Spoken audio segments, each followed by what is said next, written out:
All right, so yeah, my name is Aaron van Wirdum. I'm just giving a sort of 5 minute intro talk before I also get Rizzo on stage, and then we'll switch to more of a conversation format. Let's see. This guy. It's the man in his work. Yeah, so that's me. This is also Hear my me. intro? So I started writing about Bitcoin almost exactly 10 years ago. October 16th, 2013 was my first article.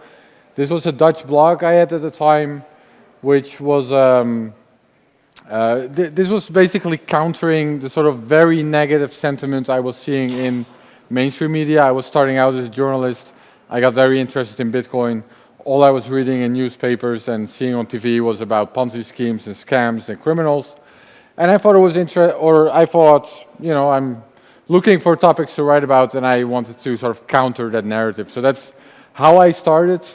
Over the past 10 years, I've started working for Bitcoin Magazine. I still work for Bitcoin Magazine. And at some point, about 5 years ago, I realized I'm originally a historian, and I realized I didn't really understand the history of Bitcoin itself, or rather the prehistory, or where Bitcoin came from. So I've seen graphs like this. I didn't make this one, by the way. I'm also not sure, maybe this was made later, but I've seen graphs like this, so I knew there was sort of stuff going on before Bitcoin, but I wasn't really, this doesn't really tell a story. I didn't know what these people were trying to achieve or how it actually benefited Bitcoin. Also, if you would open up a Bitcoin book around that time, so I'm talking 5, 6, 7 years ago, in the first chapter, there would be something about cypherpunks. There would be a page and these people that were trying to protect privacy or bring privacy to the world. But I wanted to know more, so I started researching this, and I started writing about this as well. So for Bitcoin Magazine, I wrote the Genesis Files series. There's like a bunch of these articles about digital cash projects that came before Bitcoin and led to Bitcoin. This is for the print magazine. Got some more. There's another one, Extropians. So the end goal was always that this was going to be a book. That was why I started researching this. And about 6 months ago in the Miami conference, I open sourced this book. So this was on the open source stage where I announced this. You can see the Genesis book. That's the name of my book, in case I didn't mention that yet. So I started open source it and basically get contributions from anyone who wanted to offer it. So feedback, corrections, just anything that could improve my book. This is the book. Well, this is the limited edition of the book. Well, to be very specific, this is the very first edition of the book, which I auctioned off in Amsterdam last week. It's the Genesis book of the Genesis book. We had 21 editions of this book, and the main release will be January 3rd, so in a couple of months from now. So there's two kind of main storylines in the book, which is also what I think I'll be discussing with Rizzo. So this picture sort of represents one of the storylines. This is the hacker crypto storyline. So on the far left for you, that's David Chaum. He had a company in Amsterdam called DigiCash, and they wanted to create eCash. So they want to create electronic cash, and the goal, what they actually wanted to do was make a digital form of money that could be used privately. So like cash, if I pay someone else, no one else needs to know about it. Chaum himself cared deeply about privacy. He also came up with mixed networks, which is sort of the predecessor or precursor of Tor. So he wanted, his idea was if society is becoming digital, that could lead to sort of a panopticon where everyone is potentially being watched all the time. This is a very scary scenario if you know you're being watched, especially maybe by an authoritarian regime, or you don't live in a. But even if you live in a democratic country, it doesn't allow you to be yourself. So he cared deeply about privacy, and he also wanted to create digital cash. On the far left, you see Nick Szabo, who also worked with Chaum, and he shared that vision, and also he came up with the idea of smart contracts. So a way to automate contracts. So this is sort of the technical crypto side of the story.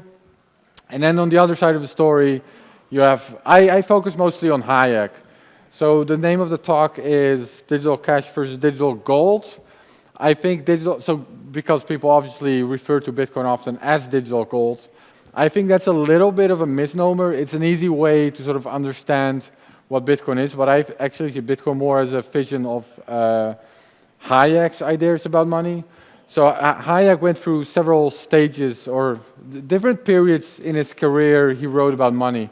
Early in his career, he wrote in the wake of the Great Depression. He wrote not a lot, but he wrote a bit about what the best form of money would look like ideal money, he called that. And what he wrote about is, in his view, a money that has a limited supply and that can be used anywhere in the world, regardless of borders. That would be the ideal form of money. So he kind of was thinking about Bitcoin without thinking about Bitcoin, obviously, because this was the first 1930s. And then later in his life, so the reason he didn't write more about this is because he thought it was actually not possible. You can't create a limited, fixed supply money. And the reason he thought that is because he was sort of assuming that you need an institution to maintain that or organize that, and institutions need to be based somewhere. Governments in the end can't be trusted, so this can be corrupted. So he basically gave up on this idea. He wrote about it as like ideal, but then he sort of, it's not possible, so gold is probably the best we can do. Later in his career, so this is the 70s, he figured out actually the best thing we can do is leave money to the market. So this is the book, The Denationalization of Money, where he wrote about that. And his idea was the government shouldn't be involved in money at all, and the market should figure it out. So again, a very Bitcoin idea, I would say. Then even later in the 90s, he realized that that wasn't actually going to happen. The government was not going to allow that. So the only way that that could possibly happen is if people could figure out a way to do that outside of government control. So this is sort of where the crypto story and the economic story come together, because the cypherpunks and Satoshi ultimately figured out a technical way of achieving that. So from there, I'll invite the great, famous, well-known, hip with the kids, Pete Rizzo on stage. You're gonna come sit down with me? Oh yeah, this is the book if you want to order it. I'll just let this linger here. Yeah. Hi everyone, Pete Rizzo, editor at Bitcoin Magazine. You may have saw me on the main stage, but really excited to have this conversation with Aaron here today. For people who don't know, many people in the kind of Bitcoin and crypto journalism field view Aaron as sort of the founder of this movement, right? He's somebody who contributed to the core processes that we're doing today in terms of understanding how to cover Bitcoin as a technology and really from technology first principles. So I was wondering, Aaron, if you could open up and tell us a little bit. You were a journalist, you got in the industry in 2013. What was the gap you saw, and why did your work end up being pretty iconoclastic, when you consider what else was out there at the time? Let's see. So I have a background more in politics, or I studied political history, basically, in short. And so when I just got into Bitcoin, I thought it was very interesting. And of course, the claim or the narrative was that no one controls Bitcoin. Like it is a money without ruler. Decentralized. Decentralized, right. So I thought it was a bold claim, and I kind of wanted to figure out, like that can't really be true, right? That's what I thought anyways. So when I got interested in Bitcoin, that's sort of the rabbit hole I started to explore at first. All right, they say no one is in control, but surely someone must make the rules. These rules don't come out of nothing. So I think I took I got interested in that. So the block size war at some point happened, but even before that, this was a debate that was sort of lingering under the surface. Some people wanted to increase the block size. Well, you made the decision to ignore sort of what was going on in the cryptocurrency space, or you at least form an opinion on it. And then within the kind of fork wars, this period of technical debate within Bitcoin, you developed a pretty, you were opinionated about that, and you weren't shy about adding that to your coverage, and you turned out to be right on a lot of core issues. I mean, if you say so, I'll take it. The market decides, right? Yeah, but the market isn't always necessarily right. But yes, the market decides. Okay. I'll probably Let's just agree with presume that for the purpose of this conversation that pretense is true. or did, I mean, I was done with my answer. Oh, okay, so you have this period of technical Well, upheaval. actually, I wasn't done with my answer before Okay. you stopped me. Continue. So actually what I found when the Blockchain War started is that no, it's actually pretty true that no one here is in charge. It's kind of everyone and no one at the same time. Like, that's the final part of my answer. That's what I started to explore and write about. And You chronicled the period. You kind of covered the Taproot activation. We talked about Yes. that on stage earlier. And then you decided to go and take a look at the prehistory. So I guess the question is, why is this important to the market today? Why do you think people who are building kind of the next generation of Bitcoin projects, why do they need to have this depth of understanding about, kind of the early history of digital cash and then monetary history?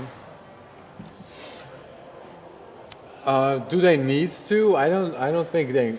Sorry, I don't think they need to. I can tell you why I think it's interesting. I think it's interesting to know where we came from. I think it's interesting just in general. As I said, I studied political history before this. But also when it comes to Bitcoin, I think it's interesting to see where we came from. Like the two sort of cultures, how these came together and how that still echoes in today's Bitcoin world. I do think it echoes in today's Bitcoin world.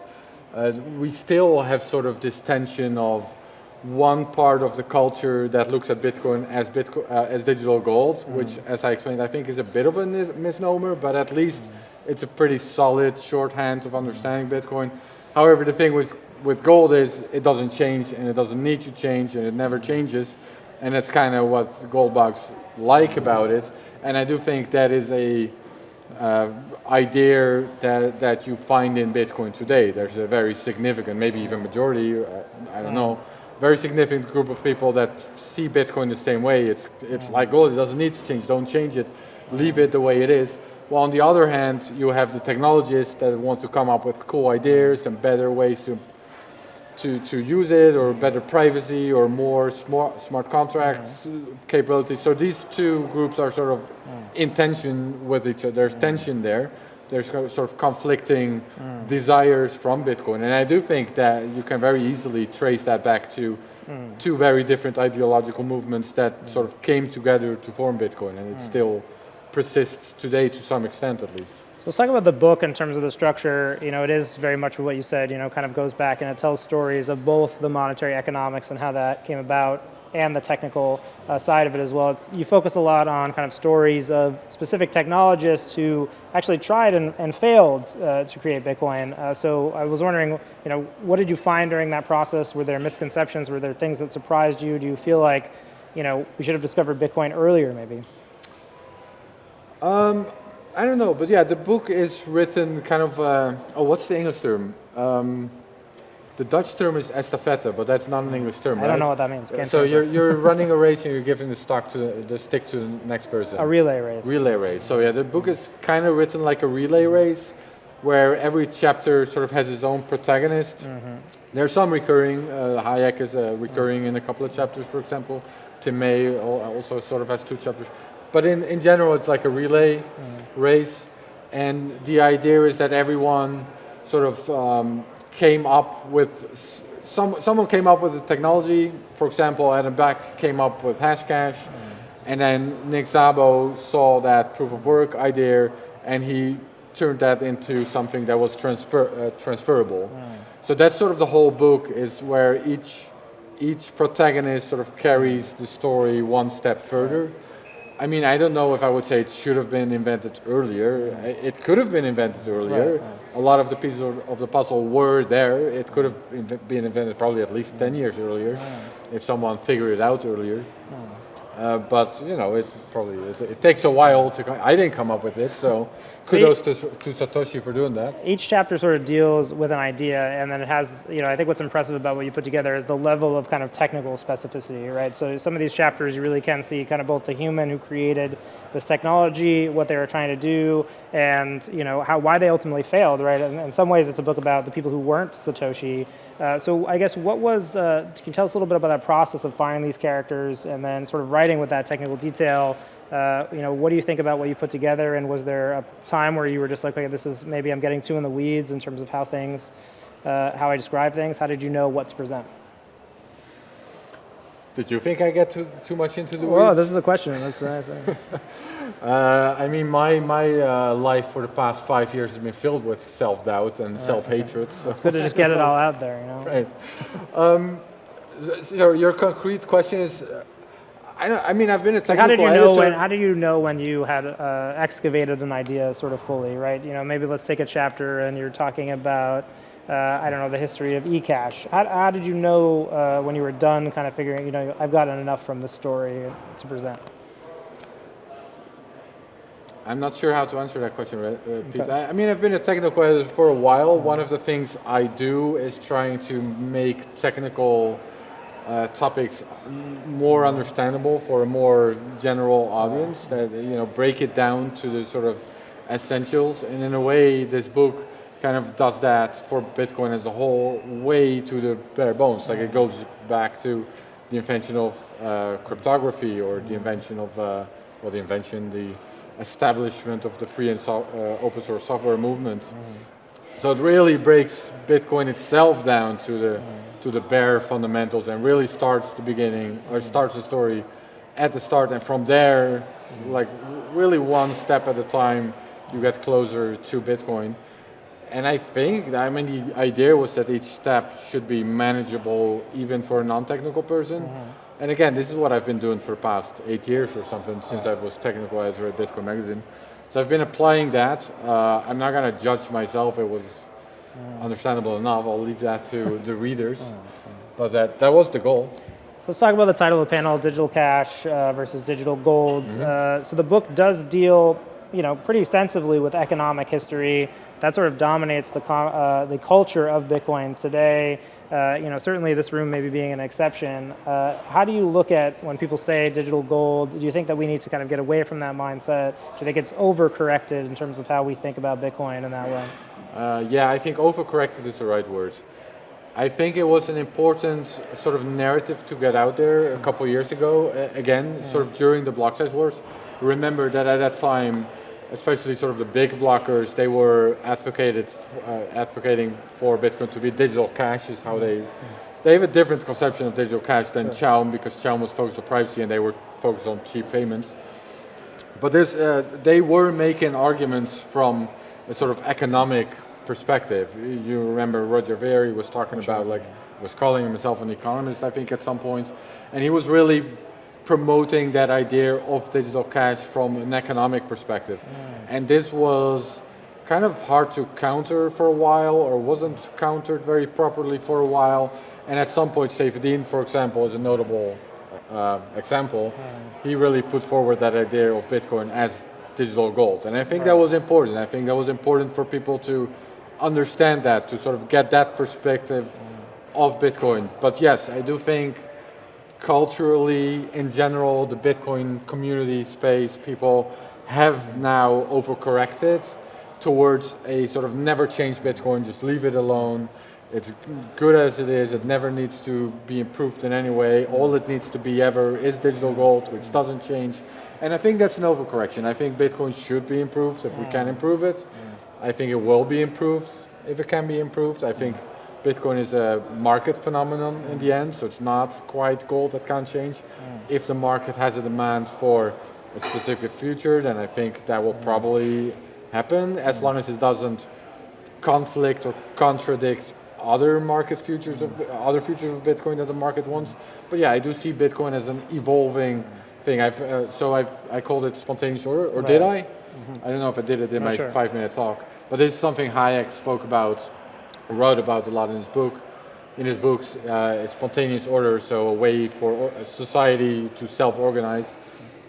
And there are examples of this. The economy itself is an example of that.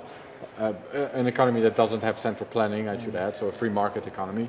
But also language is a good example of that. No one ever sat down to sort of invent language. It emerged from people because it benefits them to communicate. So language emerged from society.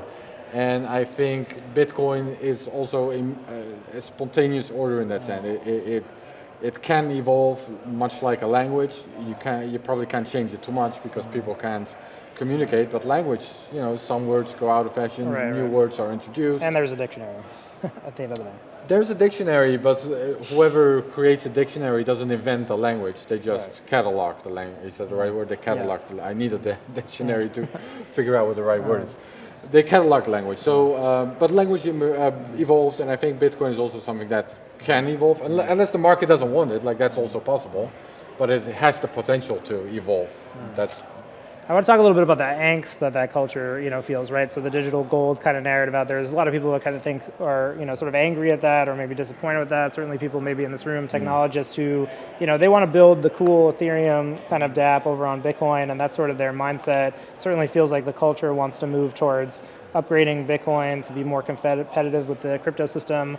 Why do you think? Do you worry that we might lose sight of that monetary perspective? Do you worry about that kind of leaving the conversation? Right now? Yeah. I'm not worried about that right now. That still seems to be the dominant conversation as far as I can tell. Every podcast is about the history of the Federal Reserve and how it ruins everything. But I guess in terms of like an insurgent culture, if it wants to, if we do end up moving towards, something else. I think both sides need each other, and both sides need each other and should understand where the others are coming from. Bitcoin, as I mentioned earlier, emerged from both of these cultures. They couldn't have done it without each other. That's what realized it, that they actually found each other and find a way to coordinate and cooperate. And I think Bitcoin needs that today. So the technologists need to understand that they can't fuck with the money too much. They can't fuck with the monetary properties too much. These are fundamental. While I think the monetary people or the gold bugs, the digital gold bugs, need to understand that not every change necessarily fucks with the money, and Bitcoin competes on the market in the end. And I do think if there is market demand for something, then it should be implemented. It should move in that direction, and it will. I still believe that. I don't think Bitcoin is like corrupt or broken now. I think it's still. People still decide what software they run on their own computers, right? Anyone can make their own decision, and that's how Bitcoin can evolve. So speaking of Bitcoin evolving, people in this room who want to kind of build or think about the next things, sort of what interests you in the market now when you look at the next Bitcoin cycle? I know you sort of reject that premise, but if you look at the next sort of 5 years, what excites you about people building, right? What are the things that people are working on that you're interested in? Oh, just as far as specific examples. I mean, drive chain I think is interesting. I'm not sure if I'm like fully I'm not out there promoting it, but I think the incentives for drive chain to happen align. Because in the end, miners can activate it. The only way to sort of prevent that is to fork off from that happening, which would be a very radical thing to do, because you would be on a minority hash chain at that point if you actually want to do that, which is possible, but are people really that against drive chains that they would do that? So I suspect that the incentives for that align, and if drive chain happens, that does open up a lot of potential, right? What do you see being built on that? Well, you can have any sort of sidechain. You can have any altcoin with any futures that any altcoin have as a sidechain to Bitcoin. So you can have a Zcash sidechain that has basically perfect privacy. You can have an Ethereum sidechain that allows for all kinds of weird experimentation. You can have name an altcoin and you can basically do it with Bitcoin. So that would definitely unlock a ton of potential. And I think the incentives align for that to happen. So even though I'm not personally someone who's going out and promoting it or going into debates about it, I just sort of foresee that it will happen eventually, and it will be interesting to see where that leads to. Do you think that people in the room who are on the technology side, do you think we should build things that compete against what's going on in the crypto system? Is that something? It sounds like that's something. Well, yeah. If you have drive chains, then you can copy anything any altcoin can do. So that would be sort of the ultimate competition, right? Whatever future any altcoin promotes, you just have it on a Bitcoin sidechain, and what's there left to compete about? Right. Maybe the monetary side of it, maybe the monetary economic side could attract people to a sidechain for some reason, but technologically you can just do anything on a Bitcoin sidechain. I don't know if there will be demand for that. That's the uncertain factor for me. The sidechains that we see on Bitcoin so far are basically unused. So I don't know if there will be actual demand for drive chains. Possible that people just like using altcoins and like going somewhere else. That's possible, but a drive chains would be a way to figure it out, to find that out for sure if that's the case or not. So as far as in a concrete example, I think that's, I'm very interested to see what happens with drive chains over the next couple of years, personally. So you talked about sort of your formative period, you know, the fork wars, this time when people were kind of really struggling to figure out what Bitcoin was, proposing technical developments. As a veteran of that era, do you think that there's a risk that those similar conditions returned, or is this a period of Bitcoin history that's, you know, kind of dead and buried and is a part of the past? Well, I think the hard fork idea is probably dead now.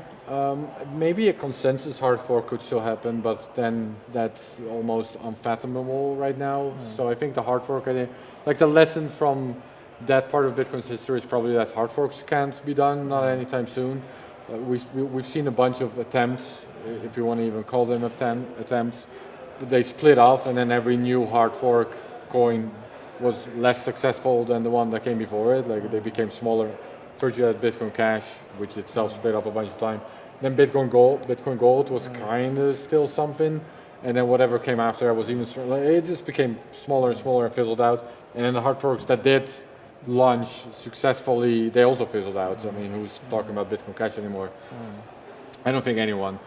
However, we could see something similar happen with UASFs and URSFs. Like that's a new concept that hasn't been tested. So for those who don't know, a UASF is a user-activated soft fork, and then a URSF is something that counters that. So if one group wants to UASF, then another group can say, we're explicitly going to reject that, like explicitly, and that would also split the chain and fork the chain, like a hard fork, like a contentious hard fork at least.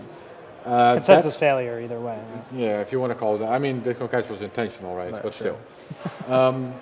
So that's a dynamic we haven't seen played out, which we probably will, because anything that can happen in Bitcoin will happen, especially when it comes to these kinds of things. I think we'll see that happen eventually, and that will be a new learning experience. Like maybe the market will just completely choose the URSF side because no controversial changes should ever happen, but maybe not. Maybe majority hash rate or market or both chain would sort of have a winner-takes-all advantage if it's a soft fork. I'm not going to make predictions on that. I think we're going to see it play out. I do suspect there will be a winner-takes-all dynamic again, like with the hard forks. But you know, we'd have to see that. Interesting to see. So, kind of wrapping up on time here. You know, you mentioned some other books. You mentioned the Bitcoin Standard. You know, the Internet of Money, Digital Gold. As we think about kind of the pantheon of Bitcoin books, where do you see, you know, your title, you know, falling, and you know, I guess what do you think you achieved with the work? I mean, it would be very nice if it would make the pantheon. That would be awesome.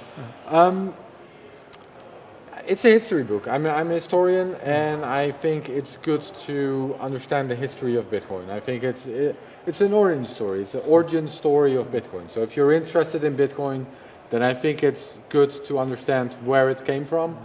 Not just because that's interesting in itself, but also because I think it helps you understand Bitcoin itself better, both culturally and technically, which, like as mentioned, the book sort of covers both of these tracks.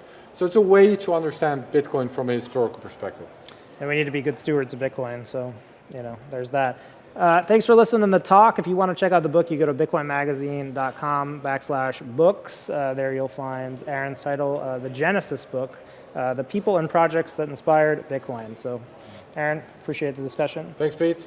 And I'm happy to be an owner of one of the Genesis books. So. Yeah, you got one of the 21. All right. Thank you. Sound 5.